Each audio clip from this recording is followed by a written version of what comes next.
Hi everyone, I am Darshini from grade 10. Today I am going to explain you about nephron. So, the main components of nephrons are Bowman capsule, glomerulus, tubular part of nephron. So, what is nephron? Nephron is a filtering unit which is present in the kidney where 1 to 1.5 millions will be producing. So, what is the function of nephrons?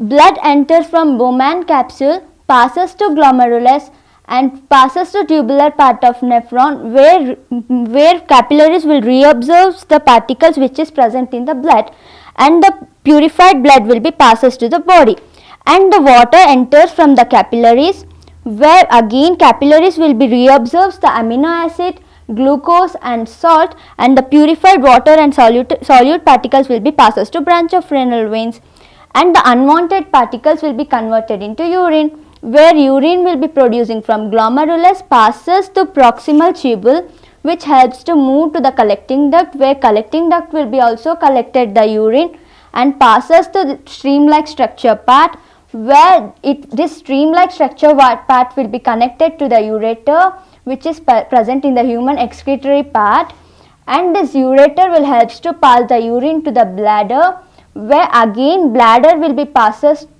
urine to the urethra, and this is how the urine gets removed from the body. Thank you.